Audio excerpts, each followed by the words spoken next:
There's a lot on the line. I mean, obviously, the championship, but for him personally, in terms of his individual legacy, yes, there is a lot on the line. He would become, if they lose this series, he would become the only player to lose 4 series in the postseason where you led 2-0. Okay, Yeah. and a point guard is in control of the game, of his team. So a lot of that, just like it falls on the coach, it can fall on the point guard. So we've talked about some of Chris's failures in the past in the postseason. If he loses this series, those become, they're a big part of his story. And when you talk about, wow, he's one of the greatest players with Barkley and Malone and Ewing and Stockton to never win a championship, you look at it and Chris is a big part of why he didn't win the championship. Conversely, if he can come back and win this series, those playoff foibles become a footnote, okay? They go from being yeah, he's great, but to just being a small footnote in his overall story. So that is the first thing. Secondly, if he wins this series, he could become the third player, only the third player in the 74-year history, the third small player or normal-sized point guard to lead a team to an NBA title. He would join Isaiah Thomas and Steph Curry, and that is huge. I mean, of all the great small players we've had, none have led a team to a championship outside of Isaiah and Steph. So that would be huge for Chris's legacy. Then I'll give you this, and granted, there's no official list, but I do agree with Nick that win or lose this series, Chris Paul's the 5th greatest point guard ever behind Magic, Steph, Oscar, and Isaiah. Ooh. If he wins this series, I think many in the media will agree with Nick. It won't be consensus. There's always debate. But many people will feel the same way as I do along with Nick. If he loses this series, while I still have him 5th, Nick still has him 5th, it's arguable, and I think most people won't have him that high. So in terms of unofficial rankings, he's got a lot to lose as well. So those are all of the things that are on the line for Chris Paul tonight. Well, before I jump into my take, you look phenomenal today, man. I love the blue. I love everything about your outfit today. I wanted to say it earlier It's in the block, day, baby. but you went to Nick, so Me I couldn't and you get. on the Yeah, same you look page. phenomenal. I just wanted to highlight that. We all look good. We all got like this little this blue and gray going on. It looks good. Nice little set right there.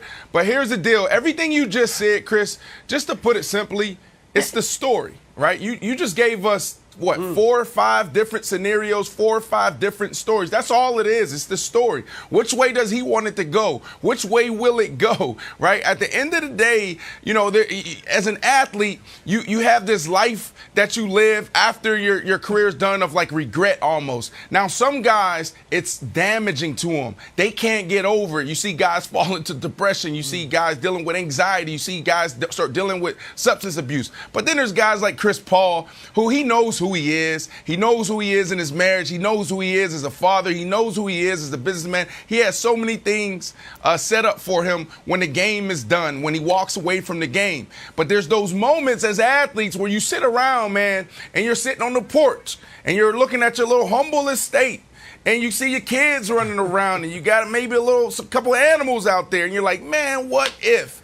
That's what you're going to be thinking about when you're having your lemonade, when you're sitting there poolside and you're like, man, I remember I used to do this, and you're reminiscing. And that's not what Chris Paul wants. Chris Paul doesn't want to be sitting poolside thinking about, man, Chris Broussard said it. Man, look how many times my team's imploded in the postseason. So the only things on the line tonight, well, which is a big thing, Nick, it's the story. Which way does he want to go? And it's a big story for him because he's right, man. He is the point guard. He is the point guard.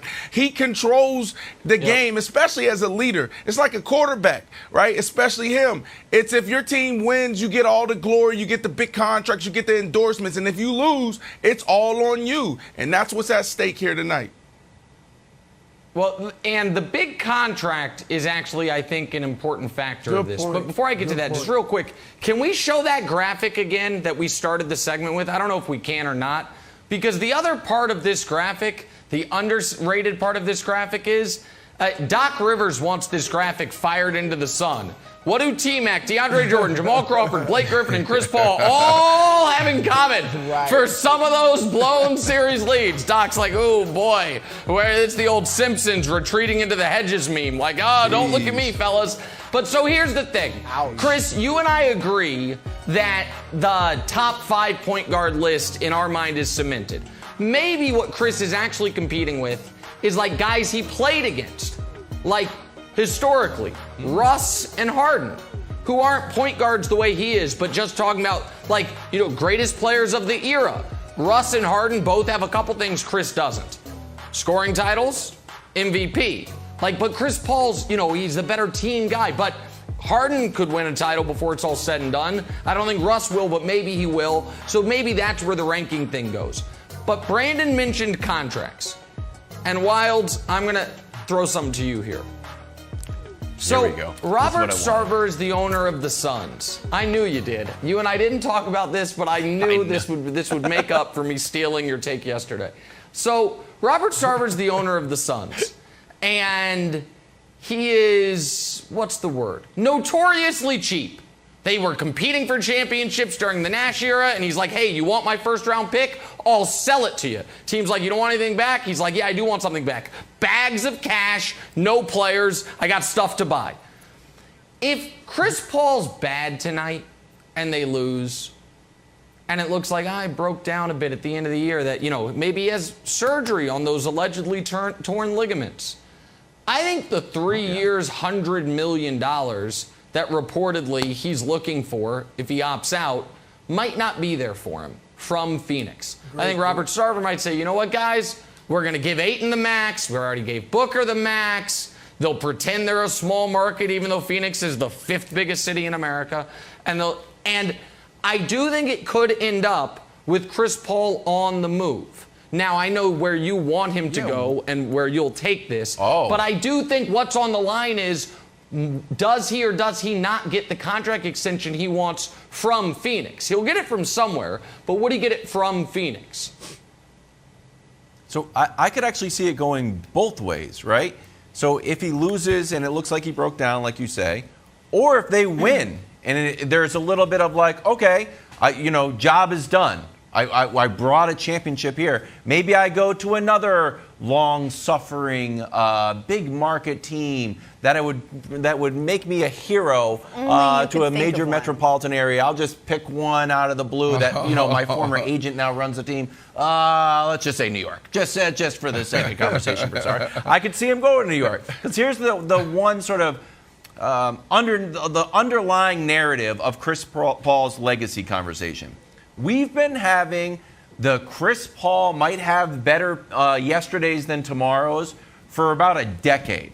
I went back and tried to look up some stuff like 2011, knee issues could potentially hinder future NBA All-Star Chris Paul. Remember that when he had his meniscus and then he had, it's not torn, we have to take it out. And there's bone on bone. Is he going to be able to play defense? Yeah, he's fine. He's been fine for 10 years. Then another Bleacher Report. This is Chris Paul's last chance to win on his own terms. That was with the Clippers. Then it was with the Rockets. This is his last chance. And then, all right, I guess he's just going to shuttle off to Oklahoma City and maybe he'll take a buyout. Nope. He had a chance to make a run in the playoffs there. He had a chance tonight. So I don't think that the Chris Paul story, win or lose tonight, is anywhere near over. I still think we see another chapter of his playing career. And as my bonus take, I think he has a magnificent Bill Bradley-esque post-playing career. But I don't think that this is the end-all, be-all for Chris Paul tonight, Broussard.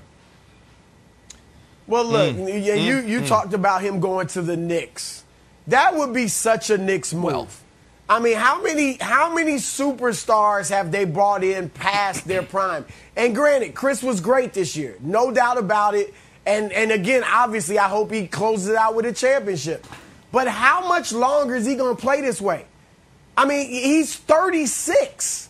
He's a small player already. This year, talk about an aberration. Him being healthy the entire year has kind of been an aberration. Not getting hurt to the point where he couldn't play in the playoffs. So the Knicks, whether it was Steve Francis, whether it was Penny Hardaway, we could go on and on. Larry Johnson. All the older players, Yeah, we Amari, know. that Penny, they I brought forgot about in. Penny. Come on, man. Even if they win this, Nick brought up the 3 years, $100 million. I'm leery of giving him 3 years, $100 million, even if we win and I'm in Phoenix. Give it to him. I'd rather 2 years, but I give him the 3 He's been to the for a playoffs in 10 championship. years. What are you talking about? Give him So whatever here's you my want. They're going to question. be there. They're Well, going to be a go ahead. Because we're all- mainstay in listen. there now. Hold on. Here's my question. There's 4 guys in NBA history that have made $300 million on the court. LeBron, KG, the late, great Kobe Bryant, and Chris Paul. He's made the 4th most money of anyone ever. Chris Paul has been rich and know what being rich feels like for a long time. Chris Paul just got his very first taste of the NBA Finals. And I'm not saying this is going to happen. I'm just saying if he this is got a that good taste take. and he's like, God, dog it, I want to go back. You know what? The money's the money. But I'm gonna die with $100 million left over no matter what.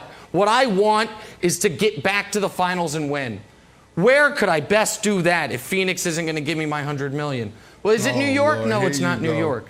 Is there The a Nets. team that maybe needs a point guard? No, we don't want him. We don't need you know, him. We're maybe good. my We're good good. He's the buddy head of the was Players sitting Association. courtside You know he's doing not a doing little that. recruiting. I don't know. Listen, man, he could resign that position. I'm just saying that maybe, just maybe, if they're trying to, play AD at center and LeBron at power forward, and they don't want to give Schroeder $100 million, like maybe a little sign-in trade, Schroeder. I don't know. I'm just saying. There's Chris Paul, Lakers, possibly, maybe. Think about it, talk about it, tweet about it. I don't know. They need to Let's do Put it out there. something. Lakers need to do what something happens because it ain't looking pretty tonight. for them. Thanks for watching. Subscribe here to get the latest from the show. Also, be sure to check out more of the best clips from First Things First, or go watch a few segments from our other shows on FS1.